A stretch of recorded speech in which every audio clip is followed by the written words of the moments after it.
Hello, good evening, everyone. So today we have Padmaja, who is a leadership consultant, executive coach, entrepreneur. She is founder and CEO of Siksha, a learning and development firm. She also serves as director and CEO of News Navigation India. With over 3 decades of experience, Padmaja has worked with more than 500 organizations and coached over 2 lakh professionals and leaders across various regions, including India, APAC, Europe, and America. Her contributions have been honored with multiple accolades, including National Talented Ladies Award, Corporate Social Excellence Award, and the We Lead Women Leadership Award. She has also received international recognition such as Global Education Leadership Award and Achiever of the Millennium. So over to you, Padmaja. We are happy to host you, and stage is all yours. Varun, thank you very much. And a warm good evening to everyone here. And I'm really humbled and honored because I know it's a long weekend. And if you are here today attending this session, it only kind of gives me the confidence and the assurance that you're investing in your own self-development and growth. So once again, my name is Padmaja. And my purpose in whatever that I get to do, especially in the last 25 years as an entrepreneur, is to inspire and enable human transformation at large scale across geographies, and thereby shaping the future of leaders like you and many organizations, including startups, to thrive and succeed locally or globally. And I want to kind of assure you that we are here not for more theory, but certainly for you to take some practical insights and tools that's aligned to the role that you're doing today as leaders in your own capacity and capability, and also understand and help you lead teams more confidently than ever, especially in unpredictable times. So on that note, I'm going to share my screen, and I may just need an indication to know if my screen is visible. Yeah, it is coming. Okay. I hope I'm audible to everyone in the room, and is my pace fine enough? Yeah, Okay, all perfect. great. All right. Thank you very much for that affirmation. So as you see on the screen here, a lighthouse, and that's what we believe every leader in today's world needs to be, because we are navigating teams in a BANI world. And I'm sure that most of you who are present here already knows what BANI stands for, but to decode this acronym for the benefit of everyone, what BANI actually means is brittle, anxious, non-linear, incomprehensible. And let me help you decode a little bit more from the context of the roles that each one of you are playing here. A brittle is nothing but systems look very, very strong. I mean, as CIOs, I'm sure that we all want to build systems which are legacy driven, but there are times that it can fail suddenly. To give you an example, a single cloud provider outage can take down the entire global apps in the world that we are operating, isn't it? Now, when things like that happen, we also go through a lot of internal turmoil, stress. There's certainly a psychological impact that we all go through because we still belong to the cadre and the species called human beings. We all still have emotions which might not play in the frequency in which we need to, but when things are not going the right way, all of us do get stressed. And when constant threats happen around us in the world we are operating today, it only further amplifies and enhances or heightens the stress. A classic example in today's world is you have cyber teams, and I'm sure there are a lot of folks who are managing cybersecurity and infosec in today's world, and you're under tremendous pressure from back-to-back zero-day vulnerabilities, isn't it? What is non-linear all about? Small actions can trigger massive impacts in today's world, and API misconfiguration can cause a complete global data breach. And when we move into incomprehensible, the kind of load of data that we are all exposed to and we experience is so overwhelming, and sometimes they're contradictory. Today, we are talking about AI models, which can even produce biased results without clear causes. So this is what we define as a BANI world. I'm sure many of us would have constantly heard another term beyond BANI, which is what we call as VUCA, which is nothing but volatile, uncertain, complex, ambiguous, a a very renowned terminology adopted and adapted from the military circumstances and applied to the corporate world, wherein there was a time that we were in VUCA and we continue to be in VUCA, but it's actually further pushed us to what we call as BANI. Now, what's the distinct difference between VUCA and BANI? Are we in VUCA? Are we in BANI? Some of us might still experience the impact of both. But the fundamental difference is when it is VUCA, it's to a much larger context. When there is a disruption that happens in the ecosystem, you can still kind of navigate change. And I think today, post-COVID, most of us are in a geared up state to maneuver and navigate change. But BANI is all about not just leading through agility, but leading through fragility, because things are happening in a fraction of a second, any given point in time, because of the unpredictability. And it's just not with technical solution, but also as a leader, are you resilient? Are you able to withstand the stress that's coming your way? Or do you kind of break down? And last but not the least, we are demanding what we call as just not agile leadership, but adaptive leadership. And if this is the circumstance in which we are operating, the question is, how do we as leaders, especially as people leaders, lead our teams with clarity when the landscape around us is constantly shifting? We are in continuous turbulence, right? And therefore, the question we need to today introspect, reflect is, are we leading dysfunctional teams? Maybe that's not your intent as a leader. But is every team member in your team is aligned to the direction that you've carved for them or the organization has carved for them? Is their vision clear or cloudy?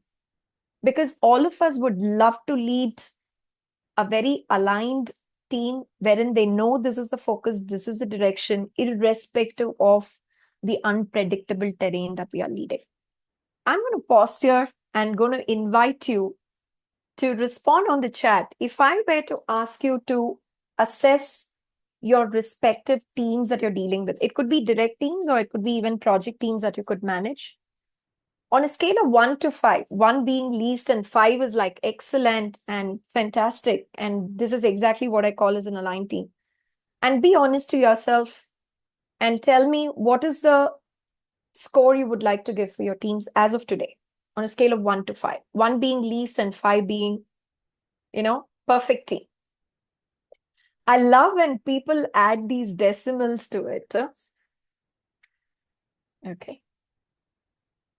All right.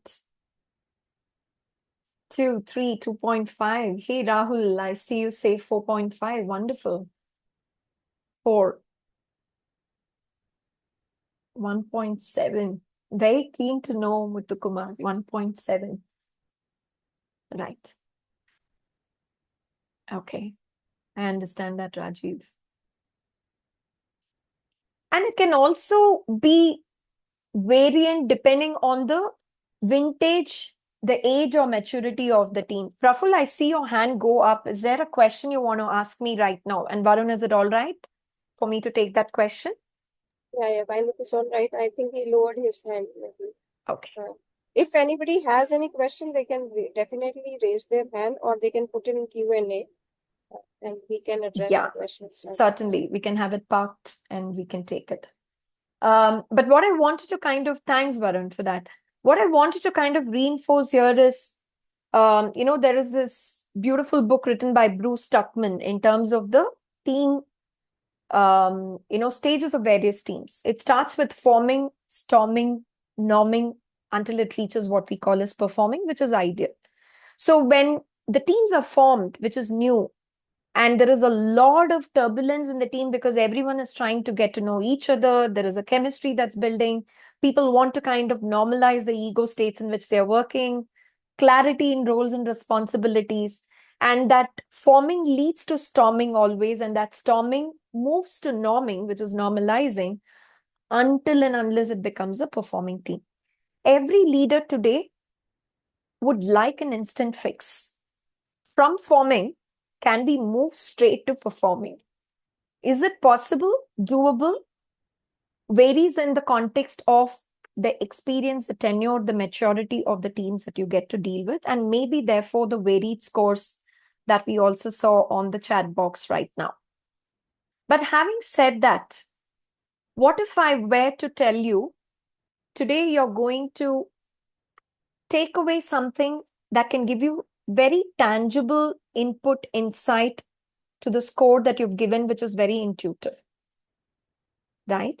And that's where I would like to introduce the news compass. And what is the role of a compass? Obviously, the role of the compass is to kind of help you guide once you know what the destination is. So once you've determined where you want to go, what is the goals? What is the strategies that you've set for yourself as a team that you want to achieve quarterly, half-yearly, annually? Or even some organization could have a vision crafted to 2 to 5 years from now. Where do you want to go? What is your North Star? And why do you want to go? Where do you want to go? What will motivate each of your team members to be aligned? Is it the same destination they're willing to travel with you? What will energize them? And most often or not, the how is the most easiest part to assess because the how talks about what are the functional, technical skills that we need our team to be equipped in order to help them reach the where. Now, interestingly, friends, what research has shown is that most of the organization globally, right, almost 80 plus percentage of organization, when they do a strategy for their teams or organization broadly, will focus on the North and the West. Where do we want to go the next year? What is the strategic goal? And how do we get to achieve it? Execution, strategy, execution. Now, interestingly, there are a couple of percentile of organization also looks at a pyramid in terms of, yes, this is where we want to go. And we are also very clear how to execute in order to reaching the goal.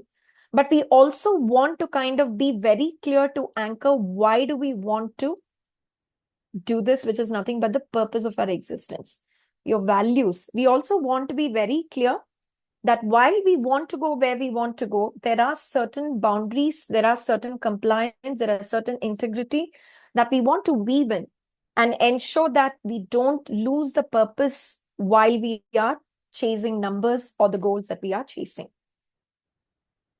And what is more interesting to know is only 2 to 3% of organizations globally are willing to literally go a level deeper, which is beyond the tip of the iceberg, to understand and scenario plan what can stop us from achieving the North Star.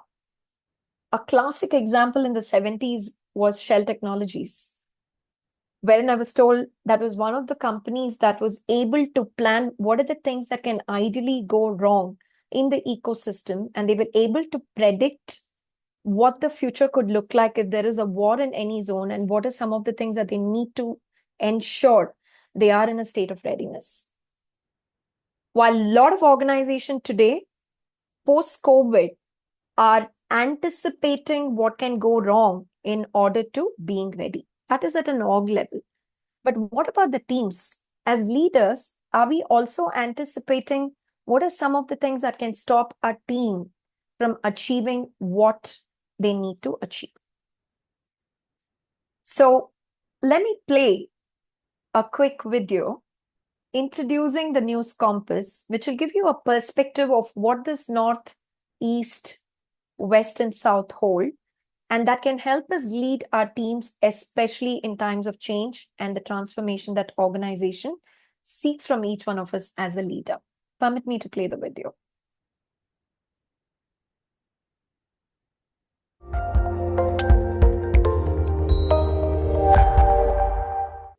The N.E.W.S Compass offers individuals, teams, and organizations specific tools to navigate themselves through challenging situations and changing environments.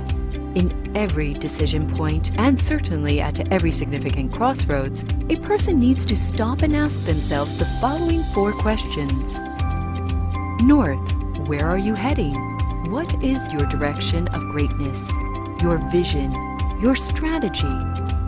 East, why do you want to go there? Your values, drivers, and motivations. West, how are you going to get there? What are your plans for executing your strategy? South, why not? What are your limiting beliefs and perceived barriers, and how will you break through them? Life is not plain sailing. If you want to get to great places, you need to navigate your journey. N.E.W.S, navigating in times of change. Just like how physical compass helps you find direction when visibility especially is very low or cloudy in the world of uncertainties that we are operating, this particular tool that we are going to experience today will certainly help each one of us get to quickly assess our map where the teams are today. And in terms of not only the direction, but also the purpose, the capabilities, the processes, and what's something that motivates them so that as leaders, you're able to chart the course to where you as a team need to really go. So it's going to really act as a practical tool. And like I promised, it's not theory, and there are tools that we are here to provide you with. So who's created this tool? Certainly not me. I would like to introduce the visionary Avyad Ghosh, who's the man behind creating the N.E.W.S Compass. It's written over 13 books, comes with 50 plus years of experience, guiding multiple Fortune 100, 500 companies. And I happen to represent N.E.W.S in India. And this is just a quick gist in terms of what you're experiencing as a tool is tried and tested in over 45 countries across the globe. And many customers have really benefited from what we have to offer using this tool. And it's been reckoned and recognized as a scientifically researched and proven tool. So that said, let's dive into understanding how do you apply the N.E.W.S Compass to navigating teams, and how do you co-create and co-lead your team to success. So a quick summary in terms of how the compass looks. I'll be more than happy to share these synopsis of the slides that I'm sharing today. And I'd also request you, while I'm sharing the slide, to keep a paper, a pen that writes, so that I'm going to give you a quick exercise to do in a moment from now. So the N.E.W.S team compass is organized, just to quickly summarize, in these 4 directions. The where is nothing but where is the team going? What is the team's direction? What is the team's vision? And the question you need to ask ourselves as leaders is it aligned to the organization, goals, vision, and mission? What are the team's values? Is it aligned to the core values of the company? And what is the meaning of everything that as a team that you get to do? Do they really feel recognized and feel recharged to come every morning to work with the desire to achieving the north? The how is nothing but what is the team's plan? What are the critical goals? Do you have quarterly or monthly, quarterly, half-yearly, biannual, or annual review? How do you know the team is executing per the expectations and proficiency levels in which they need to deliver? And last but not the least, like I said, are there any limiting beliefs or anything that is stopping the team? More than the external barrier, any internal barriers. And as leaders, especially when we are navigating teams in a hybrid work model or managing remote teams, it becomes extremely difficult for you to get those signals. Let me pause here for a moment and take a quick question from the group. Which direction as leaders do you see now that you see the compass? And again, may I invite you on the chat and tell me which is easy and which is difficult as leaders for you to navigate? Which are the directions that you say, Patty, I think this is something it's quite easy. And this could be a challenge. Lovely. Easy is N, difficult is S. True that. I'm just waiting for some more responses to come on the chat. Right, Bipin?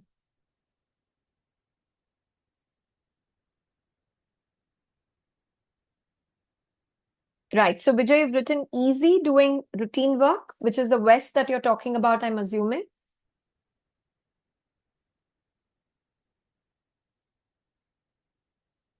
Lovely, Jaleel. Happy to know that you're doing the why, which is not difficult, but that's wonderful. E is difficult to manage is what Bipin contradicts what Jaleel says. Right. So, where I'm sure that as long as we have the clear clarity in terms of the direction, which is the vision, the strategic goals, so on and so forth, is absolutely clear to us. The question that you need to ask ourselves is, how often have we cascaded to the team? And if there is any change in the goalpost, how often do we get to communicate? The how, most often or not, as leaders, we tend to kind of zoom into, if this is a strategy, what is the execution skill mastery we need? And can we equip ourselves with the skills of today? But in a BANI world, it's also very important for you to understand, because it's non-linear. It's very important for us also to ask ourselves, are we preparing our team for the future skills? Because what is present can become redundant and can never remain relevant. And that's the space and the speed in which we are operating, especially in the sector that you folks are in as experts, right? So what is research shown? Most of the leaders like you also agree that as long as there is a clear vision in terms of the organizational goals, team goals, functional goals, the where is something which is very tangible. How is equally tangible? The strategy and the execution, and which is what most of the organization invest their time, money, effort to kind of mapping, looking at KPIs, metrics, and so on and so forth. But what is very difficult to measure is the why, because why talks about the culture of the organization. Is everyone walking the talk? Are we doing the being? Is a very difficult assessment for us to do on a day-to-day basis. It's like you need to do a health check at the end of the year, believing that the culture of my team is as expected, and I believe my team to be a very synergistic team and not a dysfunctional team. So what are some of the signal symptoms that as leaders we need to be mindful of?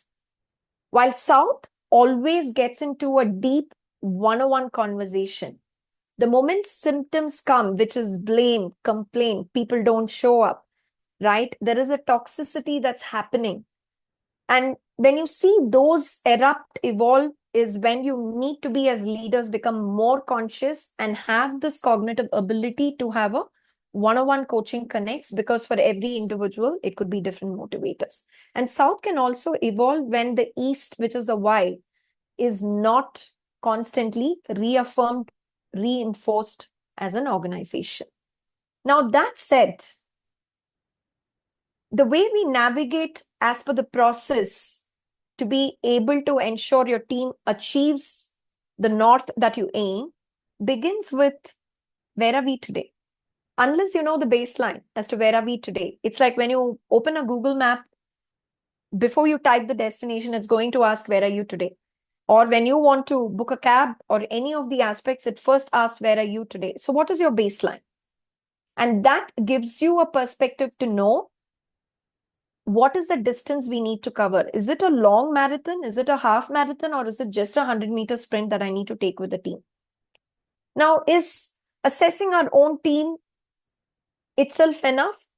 The research has also shown that as leaders, you ought to be constantly looking at what are the external changes that can impact and influence the organization within, especially the technology changes that you need to be very aware of, and what are the policies that can influence and ensure you as CIOs to kind of run your organization seamlessly and ensure there is enough and more security to the organization that you can assure. Last but not the least is when you get to operate the compass. Today, what we are going to do for the interest of time is we are going to get a little synopsis and understanding of assessing your current position in terms of knowing what is the compass of your team. And then what we will do is we will move into operating the news compass. I wish I can do all the directions, but today we will focus on one of the intangible direction, which is how do you navigate your team in the East, setting the right purpose. So that said, I'm going to request you all to grab a paper and a pen that writes or a pencil and be ready to do this quick questionnaire and an assessment alongside me. My only request to you is be as honest as you can. But before you do that, I also want to kind of give you certain insight and perspective basis of research that was done. Many a times, people or teams get stuck. When do they get stuck? When there is uncertainty regarding their own future direction, their aspirational goals, career goals. Is it aligned to the organizational, functional, technical goals along with the organization's vision, mission? Maybe I'm not motivated because my leader doesn't recognize me. My manager doesn't recognize me. I don't see enough growth. The culture is not aligned to my chemistry.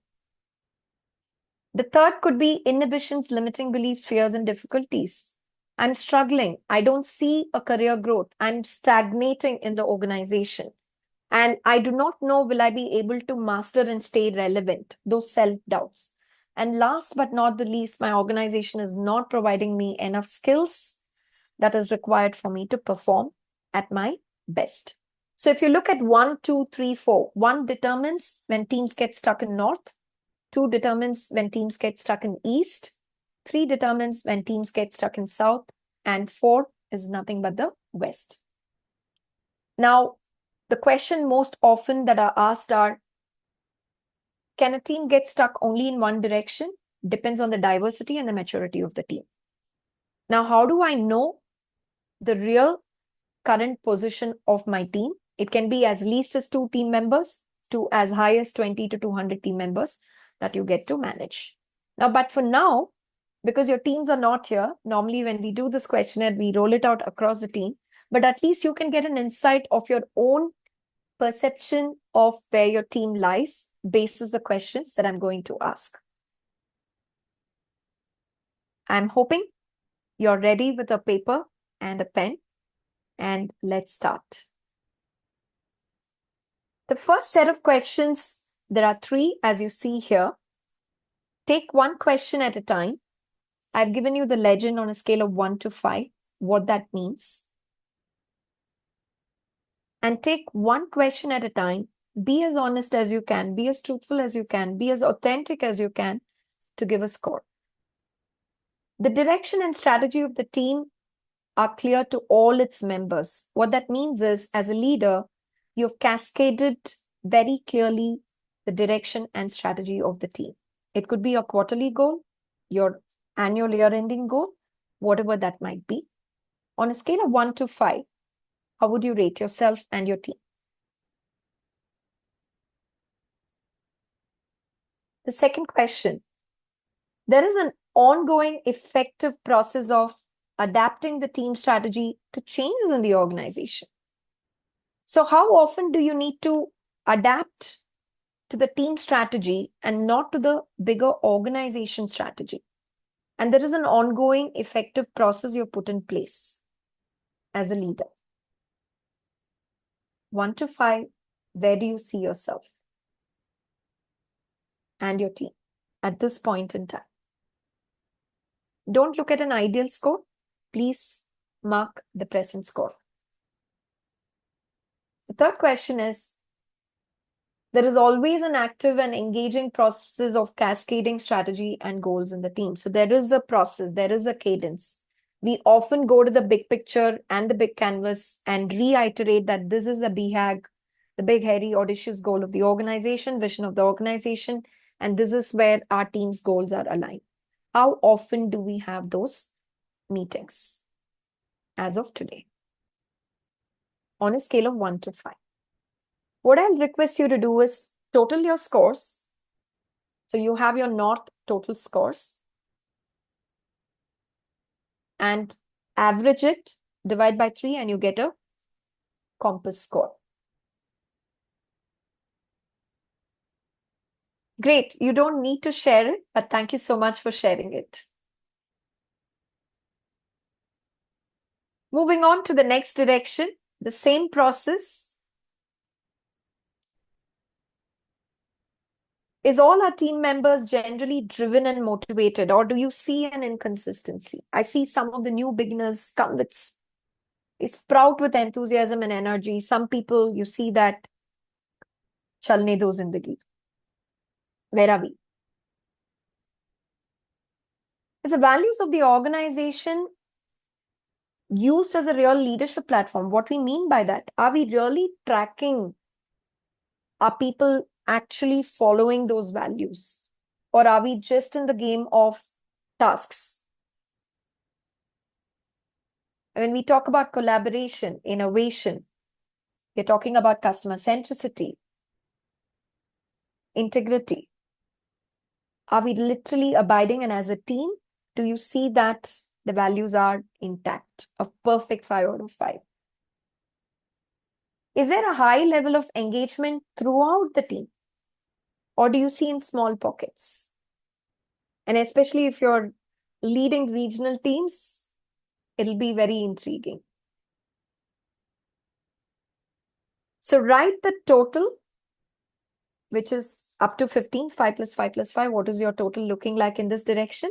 And what is your average divided by 3 to get your compass score? With your permission, can I move to the next slide? Let's map the remaining 2 directions. West, the most easiest of all because it talks about the how. Is your team highly focused on executing its goals, or do you need to provide constant reminders so that they don't sidetrack? Is there a high level of accountability and follow-up throughout the team? Or as a leader, do you need to constantly call and ask, "Kaam khatam ho gaya?" Or you expected them to inform or let you know, but you're completely at dark and blind unless you pick up the phone, talk to them, or follow up with them. Is there a accountability in every team member? Are meetings well planned, focused, and productive, or people come into the meeting and wonder, what is my role? And at the end of the meeting, they believe like, what did I contribute? Total and average. And let's move to the last part of it, which is South.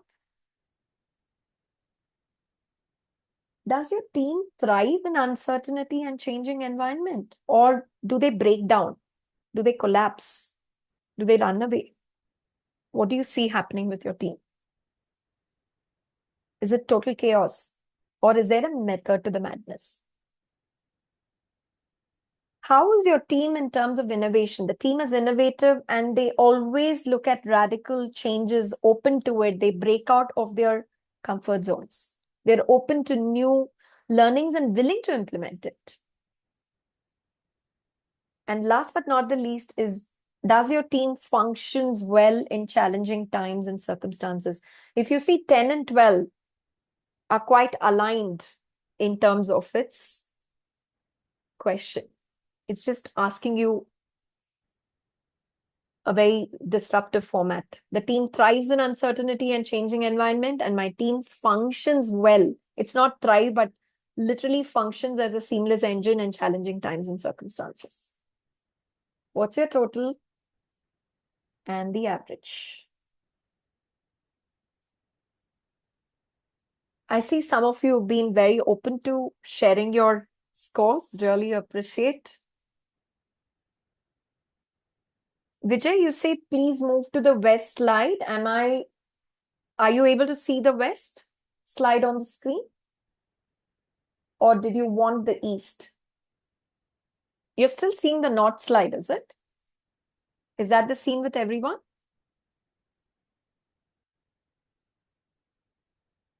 No, West slide is visible. Okay. All right. I think for some of you, You're still seeing the east. Okay. Some says you can see both west and south. Vijay, if you can let me know and confirm, are you able to see? Okay. All right. I'm going to go back to the previous slide once again for the benefit and interest of others. You can take a screenshot. This is your north and the east. Rajkumar, I hope you're able to see it. Okay. I think it's it's a lag that I believe is what some of you are witnessing. So you see the north and the east, at least that's what I believe I'm projecting. And now I've moved the screen to the next slide wherein there is west and the south. If you could just go on the chat and let us know if you're able to see all the 4 directions and the questions. Thanks, Rakesh, for confirming. Thank you, Anuradha. Yes. I'll give it a minute for you to take a quick look at the questions and your scores.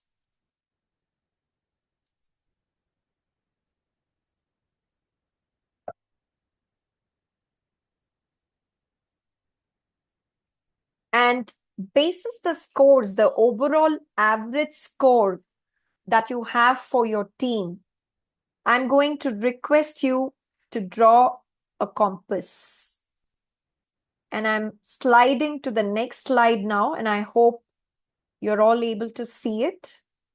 How does your team compass look? I've given multiple versions. You see multiple versions. Somewhere you see like a perfect diamond compass. Some places you see it's skewed.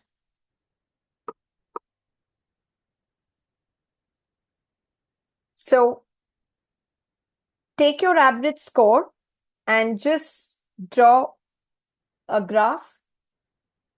Okay, Vijay wants me to go back to west and south slide. I'll do that, Vijay, for your interest. Let me know you're able to see it, Vijay.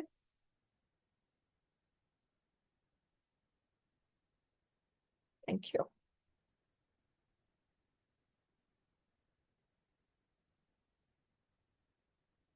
And for those who've completed, just draw a graph. And let me know how many of you had a perfect diamond shape graph where it is 4, 4, 4 on all sides or 5 on all sides.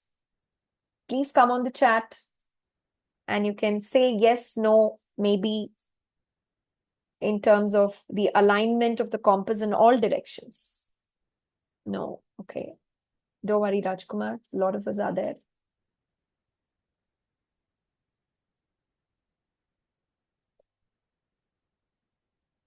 Okay, someone wants to see the east. I'm going back to the east, Vijay. Can you see the east now? Okay. You can take a screenshot, Vijay, while I'll certainly share this for the benefit of everyone. With your permission, can I move ahead, Vijay?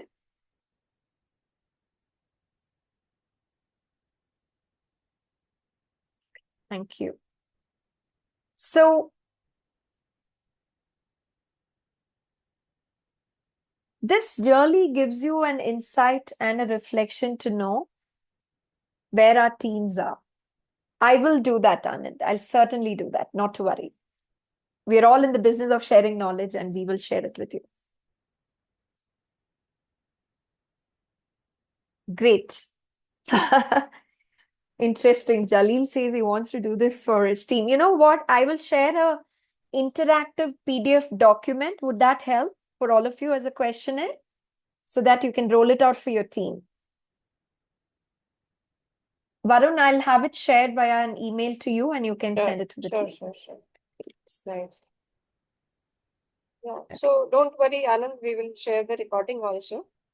Yes. Participate. And I will request if anybody has any questions, maybe they can raise their digital hands and Padmaja can take the questions at the appropriate time. Yes. Right? I like it, Varun, when you're saying digital hands. Yes. Okay. Now, I'm sure all of us are keen to know what is a right score, what is an ideal score. Of course, a 5 on all direction is an ideal score. But in the VUCA, in the BANI world, in the RUP world that we are talking, hey, is it really possible? And the good news to all of us is it's certainly not possible, right? But having said that, all right, an ideal score in all directions, even if you have a 4 out of 5 in all the directions, which is your north, east, west, and south, gives you a perspective and an indicator that your teams have moved into norming, if not performing, of the forming, storming, norming, performing that we were talking. At least you know your team is in the norming stage. They moved up in terms of their vintage maturity. All right. And I've also given you an indication in terms of every direction. If you have 13 to 15 is good, but 15 out of 15 is excellent. A 10 to 12 is average. A 7 to 9 is, it means your team is moving either from forming to storming or storming to norming. And if it is below 7 in any of the directions, that is your priority and direction that you'll need to kind of get to work as a leader. Because it clearly calls out that it's something that you need to do immediately. It's urgent, important. I hope nobody in this group has any of your direction scores less than 7 or 7 to 9.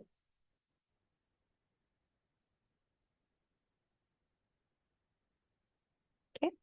Any surprises for anybody? Because you remember right at the beginning of the session, I was asking you, tell me on a scale of 1 to 5, where are you? I know some of you literally beat yourself to 1.7 or 2.5. I just want you to tell me any surprises. It could be both happy surprises and not so happy or pleasant surprises. I would like to invite your feedback on the chat box again. The first intuitive assessment of the team that you did vis-a-vis a very scientific, technical way of doing this assessment. Nice, Rajkumar. Happy surprise. Wow, pat yourself on your back. You're going to have a nice, happy Independence Day weekend. Anybody was not a pleasant surprise. Oh my God, I thought my team is really ace, but looking at the direction, I think I need to work. Okay, Rajiv, averages on all directions 7 to 9. Maybe you will need to ask yourself this question that is my team, either it's a small team or there is a change in the team generation or the group or the competencies as well. So that's something you may want to kind of validate, and I'll be happy to take your question at the end of it. I'm just going back to, yes, thanks, Varun. And just to kind of keep Vijay happy, I'm going to show the screen, Vijay, of West and South. You can take a quick picture if you want. And like I promised, I'll share all this with you. Okay. So moving on to what's next. So while I would have really loved to give you, surprising to see a lower score on East, that's what Rahul says. Not to worry, Rahul. Today, one of the direction that we are going to take away something meaningful to maybe accelerate and enhance the score on the East is what's going to be your takeaway. And it's not surprising at all, Rahul. Let me tell you, I recently read a report from Gallup, which typically does an employee engagement survey across multiple entities. And one of the latest report that they pulled end of 2024 or early 2025 stated that today's employee engagement in the era that we are in, it's a little scary because a lot of employees believe that they're not engaged as much they would like to, which means the disengagement score is very, very high. It's not because of you or me, it's because of the way the world is operating. And because of all the changes that are happening in and around us, internal to the organization and external to the organization, there is a constant revisit to re-navigate strategies, goals, so on and so forth, which typically is putting a lot of folks under stress, and therefore they feel that, the engagement is not as much as it should be. So, Rahul, you're not the only outlier. A lot of organizations today are struggling to build what is that right culture climate that we need to build. And we call it in our language of behavioral science as a culture re-navigation we need to do in the world that we are operating. So out of the 4 directions, while most of us are quite, clear in terms of how to strategize, we are also quite certain in terms of the how part of it. But we will zoom in today to look at what are some of the takeaway as practical tools in terms of engaging your team and ensure the culture that you want to build is aligned to the values that we want to promote as leaders, right? I'm not touching upon South because South is a very detailed direction and a toolkit that we need to refer to, but at least let's look at the East. How many of you are aware that, or please come on the chat again and tell me, do you have a multi-generation team or do you have focus on one specific team? At least I can talk for myself that I deal with a multi-generation team. In the industry that I'm operating, I need to deal with industry stalwarts to a newcomer who's a campus to corporate, and I need to deal with multi-generation. Okay, Bipin says, okay. Jaleel, Bipin. Right. Okay. Now, while it's kind of in a way interesting to deal with multi-generation team, how many of you agree with me it's equally challenging to lead multi-generation team? I'm sure most of you would agree with me. It's equally challenging. And some of the pain points that's been pulled out once again by research says that there's a lot of burnout. Gone are those days where, at least I can talk for my genre. I come with 33 years of experience, corporate experience, of which the last 25 years I've been an entrepreneur.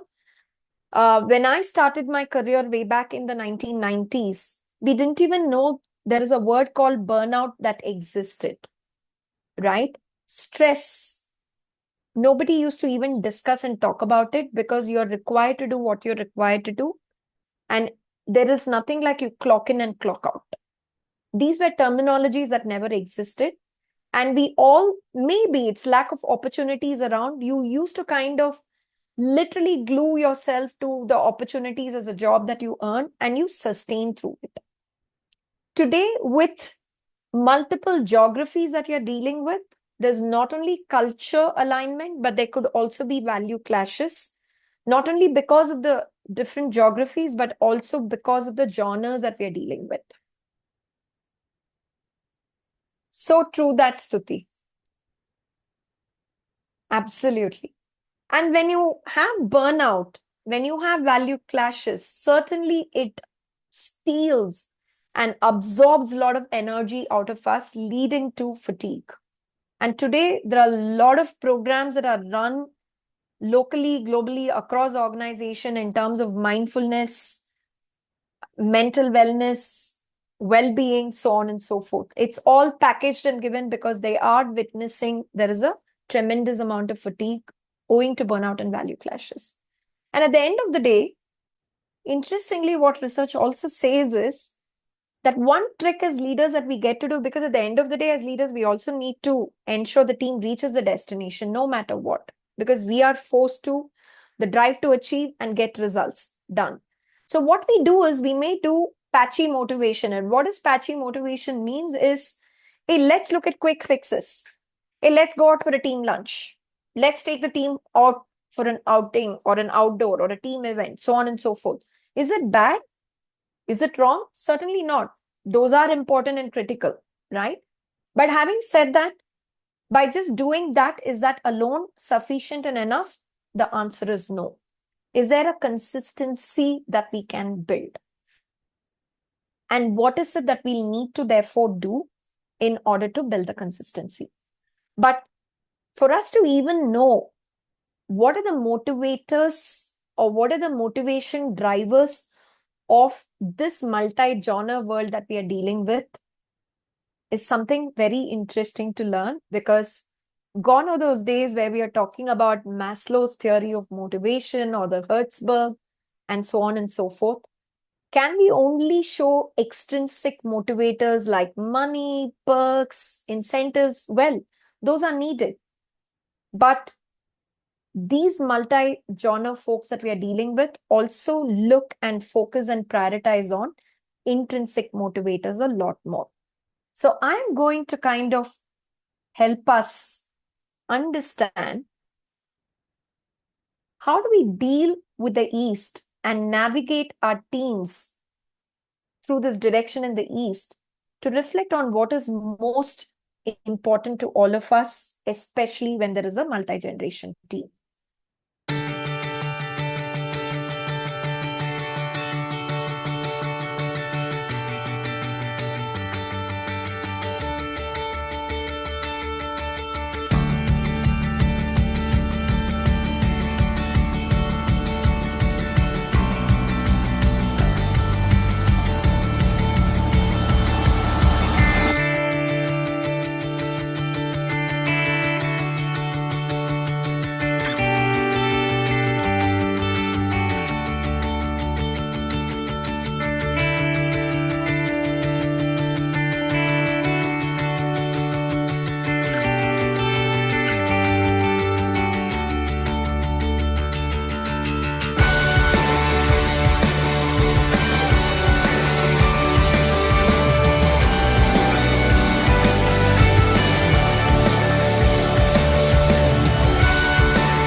So the new concept and model that's advocated in today's marketplace when we are leading this multi-genre team is the drive theory of motivation. Beyond the extrinsic motivators that you can get to fix as patchy motivation, like I said earlier, as leaders, can we also kind of reflect and draw some perspectives to know, are we constantly and continuously and consistently letting the teams know what is the BHAG, what is the big purpose as to why you're doing what you're doing? How are you contributing? What is the value add you're bringing into the system? So that you don't ignore their contribution, at the same time, you ensure that they're willing to contribute and be part of the journey to travel the destination you want them to travel with you. So the purpose is a very, very critical need of the genres that we are operating today. And as a leader, you need to constantly reaffirm, reiterate, reinforce as to why they are there doing what they are doing.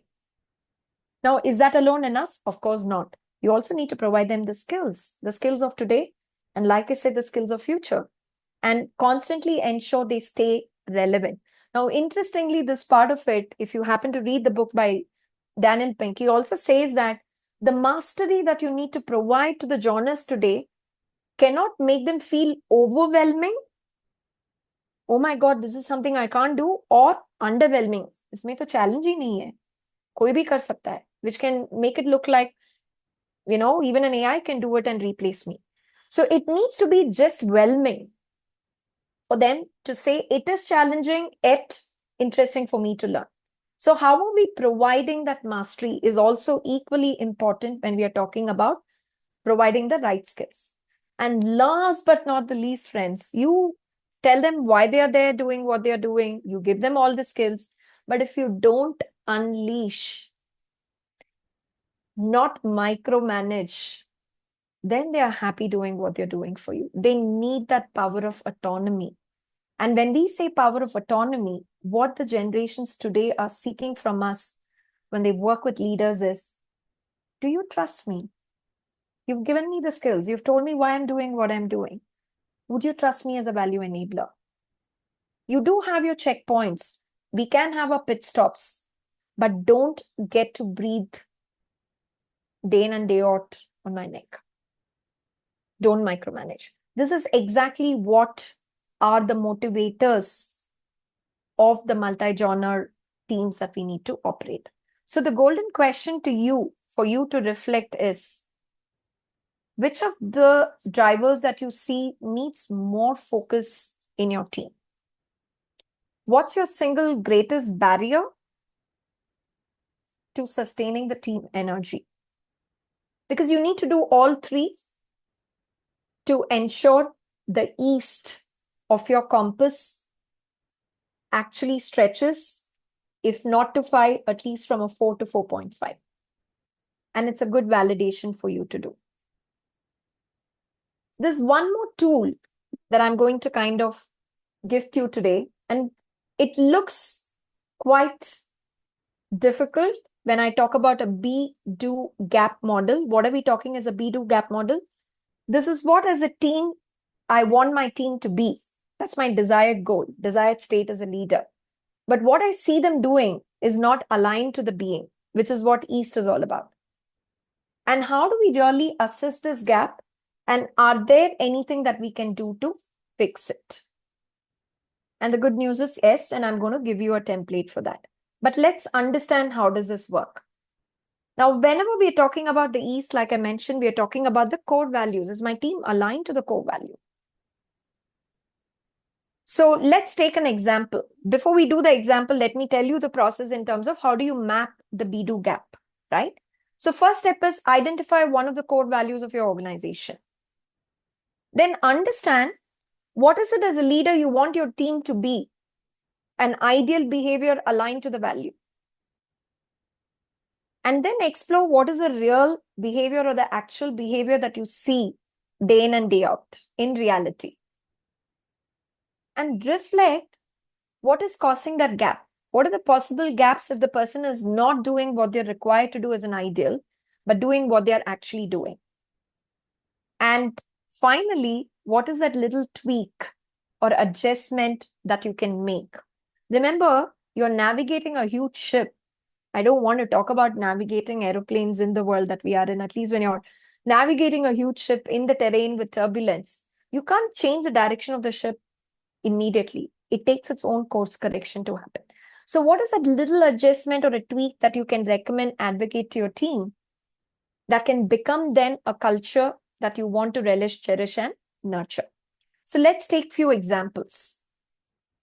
Let us say innovation is one of the core values, which I strongly believe will be everyone's core values as part of the CIO community that you are in, isn't it? So one of the ideal behavior that you would want your teams to map is, hey, can you come up with new ideas? Let's say monthly, if not monthly, at least quarterly. Okay. We need to constantly explore innovation, if not radical, at least incremental innovation. But what you may observe is that most of the new ideas that comes in, it can happen two ways. Maybe as a team that you go and present it to other stakeholders and they will say, hey, not now, later. We are already prioritized this as a business priority. Let's focus on what we need to do rather than experimenting, exploring. It could be shelved because of that. Or you as a leader can also deprioritize this new idea and say, let's explore it later. Now, by doing so, what is the impression that you may leave behind is, as an organization, either we are risk averse, they tell us to innovate, but then, they don't let us actually experiment and implement, and therefore leading to a perspective and a feeling that the next time you go to them and you tell them, can you come up with new ideas? They're going to say, why should I invest my time and waste my time? Because anyways, the organization will take it, put it somewhere and archive it. So what is one small adjustment as a leader I can do? Can we have something called as a monthly experiment day or a quarterly? I don't know how many of you are aware about the FedEx Fridays that are launched in multiple organizations globally, right? What is a FedEx Friday? FedEx Friday is, can you deliver one new idea? FedEx as a deliver one new idea, and they normally keep that particular day only for teams to innovate, experiment, and enjoy. Google is one classic example as an organization that follows it as a ritual. And that's how you see multiple new products that in fact came into reality, right? Collaboration. What is an ideal behavior? We want teams to function not in silos, but as a coexisting collaborative team. Not collaborate to compete, but actually collaborate to get results achieved. It could be intra-team, it can also be interdependent team. So you want as a leader that teams should not function in silos or individuals should not function in silos. They need to be cooperative, endless cooperation, so on and so forth. But let's say, what is the behavior that you get to see? Maybe you see that teams work apart, they share little, especially if they're geographically dispersed, and because of the time zones, you don't get them to connect on a regular basis, and you see them doing their job, but as individual contributors, respectively, in the teams that they are aligned. And what happens? Ideas don't circulate. We keep reinventing the wheel. You already have certain teams doing or having best practices, but we invest and waste our time and resources in reinventing the wheel. So what is it you can do as a leader to bridge the gap? Can you hold demo days or reward sharing? Can there be cross-functional collaboration that can happen? The CIO club that you have is actually doing and living in terms of the be-do gap of your ecosystem by collaborating and learning from each other through learning and sharing, isn't it? Last but not the least, one other value is an example, customer centricity. Most of the time, the client constantly gives us inputs in every meeting, or if not every meeting, at least they give constant and consistent feedback in some way or the other. But many a times, as organization and teams, because we are all wearing this kind of, blinkers, the horse blinkers, and say, no, let's chase the goal, let's finish it. Month end aa raha hai. Like, we need to implement.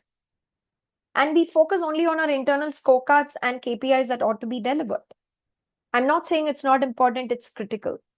But are we also, in a way, communicating to our teams that real needs can be sidelined? It's okay to be not okay at times. Are there any impressions that we are leaving behind? And if that's a culture that you need to reverse, how often do you encourage your teams to either invite clients to talk about their perspectives, or are there real client stories as success stories, or even stories that have not been successful, learning from failures? How often are we encouraging our teams to doing it? Friends, what I've done here is I'm just giving you certain examples of what happens in real world. I've personally partnered with multiple entities globally. I have personally coached many CIOs or CXOs across the realm, and just want to kind of let each one of us understand that a culture cannot be changed overnight. What are those little small actions that we can kind of retrace, see if there is a gap? How do we kind of make us little adjustments so that over a period of time, you see the culture going the way you want it to go? And which is what we are talking about as your yeast. How do I really pump in energy, motivation, and fuel my team to want to do what they have to do and not do it because you have told them to do it, because you know what the results are going to be. Those of you who have been to London would certainly relate to the visual here.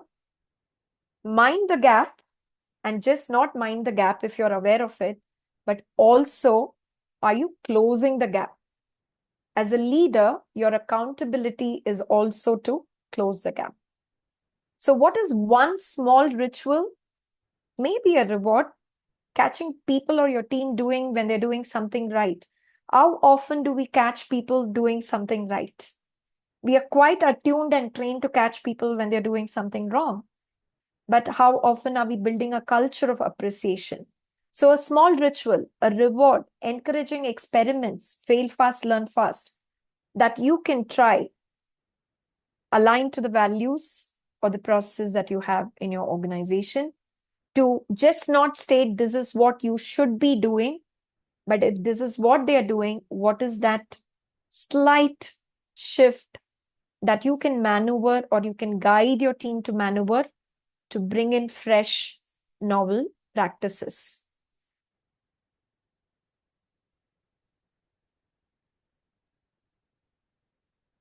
So that comes up to the end of my session. I'm already looking at my watch and I see we've invested more than an hour. Basis the two distinct takeaways. News as a diagnostic tool, as a compass to know where you are, assessing your current position. And news compass as a prescriptive tool where we have only looked at a prescription in the East, which is very innate, which is very intuitive as leaders, and also giving you something very tangible and practical for you to bridge if there is any BDO gap. What is some of your biggest insight from the session today? If you're okay to share, what direction or which direction of the news compass that you believe as a leader, knowing what your current position is right now, that you need to start focusing on? And is there already some pop-ups in your mind when I shared some of the examples? Or what is one BDO action you intend to commit to doing in order to be?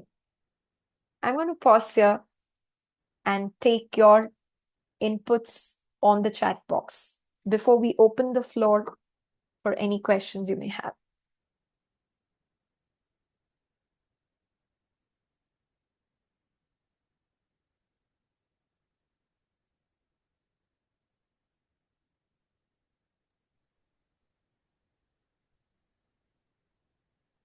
Team, if you want to ask the questions, not want to type in, maybe you can raise your hand and we can unmute you. Rahul, I remember you had mentioned surprising to see a lower score on EASE. Just wanted to know if this tool that is being provided today will give you some perspective to kind of go back as a practical tool to implement.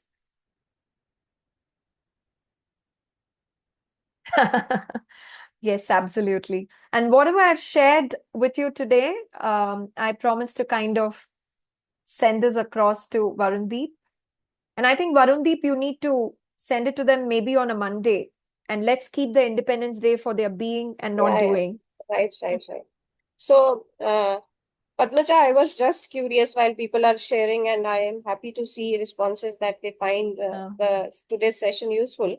And we only could navigate because of paucity of time, only navigate one direction. So, is there a possibility of like how we can deep dive into other directions and build more on that? If you have certain programs which you might have curated for the leaders, if you can share that, probably some of us would be interested in that, because I see that this is a very useful navigation tool, which is kind of first time that I'm seeing news in this way, rather than the news which we usually see. But this compass concept is pretty new to me, so I find it interesting. So if you have some programs maybe coming up in near future, or you plan to do, maybe you can let us know.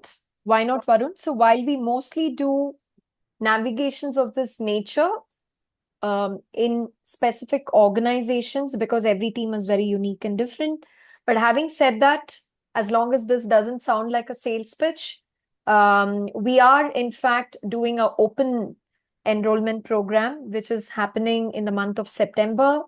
Anuradha from my team can actually put it on the chat about the dates. It's going to be a virtual session where it's just not navigating teams, but also navigating self in alignment with the teams. And this is a open program, open to any industry leaders, and wherein it's a 10-hour program distributed over 3 distinct days. And if any one of you are interested, we'll be happy to kind of have you register for this session. And like you rightly said, Varundeep, in that we go deep into every direction and give at least 2 to 3 distinct tools as a takeaway. Great. Right? And which can be valuable. And I will also have Anuradha from my team to kind of make a note if there's anybody coming in from a CIO forum to also add a special discount so that that's the benefit and advantage you take away as a value proposition from here. So, Anuradha, Anand is asking for details. Like, it will be good if you share, because then otherwise we will share afterwards. Padmaja, there is a question which I think Cheryl has asked. Like, what are your thoughts on keeping the performing employees in PIP? So that's a very, I would say, it's a very interesting question and intriguing question, Cheryl, isn't it? While I do have my thoughts in terms of keeping unperforming employees in PIP, it's just going with the perspective clearly on values and trust as an organization, that you respect a talent when you hire, and you also believe and trust that talent will gain the competencies that you want to gain. But if there is any values and conflict in terms of the organization, then I think as an organization, there are certain things that you need to be non-negotiable about. But if you know this individual had shown certain consistency in performance, and this is just a kind of a very contradictory being of this individual, maybe you need to have a one-on-one conversation, because most of the time, and again, research has shown, and I have personally dealt with multiple folks, there could be something that they are stuck in their south. It could be a limiting belief. And we have not taken the courage as leaders to further dwell, deep dive into understanding, because it's like a deep conversation you need to have. And today, one of the things we tell ourselves is, where on earth do we have time? We are already multitasking. We are juggling with multiple things. You're leading goals, you're leading teams, you're leading results. And we tend to kind of park it, and not realizing the more you get to park, there is a toxicity that we are encouraging in the system to grow. So my answer to you, while I know it's a long shot that I took, it's completely dependent on who that team member is. Look at the history, scan the history and the performance of the team member. Certainly give a chance. But like I said, if it is to do with a value, then as an organization, you need to take a non-negotiable bit. But if it is to do with competence, maybe good to have a one-on-one conversation, providing the psychological safety you need to give to this individual to open up and be vulnerable with you. And maybe that in itself will resolve most of the things, Cheryl. I hope I answered your question.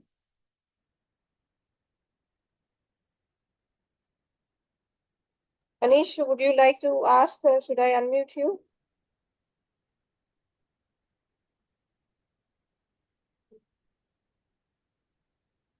Thanks, Cheryl. Anish, I see Anish having stated there's always a situation that we as leaders are seen as plain favoritism towards high Anish, performance. yeah, Anish, you can unmute yourself if you wish to ask the question. Yeah, yeah. Am I audible now? Yes, you are very audible, Anish. Okay.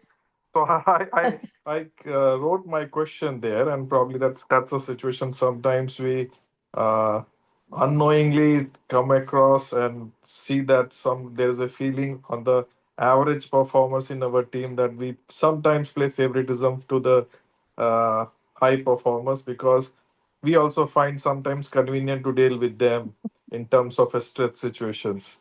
Very good question, Anish. And I think it's just not you. It's very human for all of us to doing that, isn't it?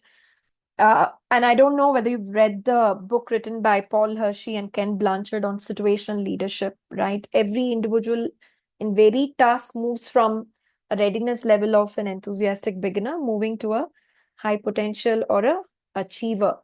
And as leaders, we tend to anchor and rely more on these folks. And the two questions that I want you to kind of ask for yourself, Anish, and these are disruptive questions, and God forbid that happens. What if this high reliable, high performing team member decides to quit? What happens then? Two, the people that are not, they're mediocre performers, by just giving all the terrain and anchoring and relying only on the high performers, the mediocre performers will continue to remain mediocre, and maybe even, fall back into maybe they have the skill, but the willingness not to do. They may become disillusioned, or they can become like play safe learners. Because anyways, they know I'm not going to be chosen for this work or visibility or whatever that might be. So you will be kind of sending signals and messages unknowingly, it's unintended consequences, that my boss favors only people that performs well. Or at the end of the day, in terms of the leadership effectiveness survey, they will say that I'm never empowered or I'm not trusted. And neither of which was your intent in the first place, isn't it? So explore the situational leadership model, Anish. It's a brilliant model which gives you a hands-on to know how do you map the readiness level of your team and what are the leadership styles you need to own where in order to navigate irrespective of the readiness levels of each of your team members. That can help you kind of ensure that you're perceived as a authentic and unbiased leader. I wish I had more time to answer the question with examples, but I hope I did, Anish, give you some perspectives. Yeah, absolutely. Thank you. You're welcome. Thank you, Anish, for the question. Anybody else want to ask the question? Any questions? Any feedback? While you are going to give your feedback, I also want to kind of introduce you to this tool, just like the way you are charging me with a lot of questions. Adapting and adopting to the technology world, we've also launched an N.E.W.S AI. N.E.W.S, like I mentioned, is a founder of the News Compass. And if anyone is interested to knowing about this tool, we can give you a free trial of this tool to help you navigate in uncertainties that you are in. And how do you get to do that? Please scan and provide your feedback, and also let us know if there is more you want to learn about us, about the open enrollment, and also the AI tool that you can navigate all by yourself. You don't need a Padmaja to be there all the time telling you, how do I guide if I have a team stuck in this direction? And N.E.W.S will give you inputs using the News Compass as a model as well. So that's it from me, my dear friends. And it was such a lovely evening. And I certainly want to kind of reaffirm and let you know that you folks have been brilliant, investing your own time. And Varun, if there is, I see someone's hands up. Okay, let me see. I couldn't find now. Okay. Yeah. It could have been an error. Yeah. So, okay. I think, Padmaja, it has been a fantastic session. People sticking on to still when it is 20 minutes over 1 hour. I think that means your session has been really engaging and insightful for everybody to be there. And we definitely look forward to have more insightful sessions and navigate more. And as you have, thank you for sharing the details of this particular session that you are doing. Probably we would like to, some of us will definitely like to join and learn more Thank about this, you. because this is a very interesting concept that I have come across. Right. So thank you very much. Varun. I think it's mutual, and thank you very much for giving us this platform and opportunity, and wishing every one of you here a happy Independence Day and also a very long, relaxed weekend before you start navigating once again to the BANI world, but now equipped with a compass to both diagnose and lead your team successfully. On that note, signing off. Bye-bye. Take care. Right. Thank you so much. Thank you. Thank you everyone for joining. Bye-bye. Bye-bye.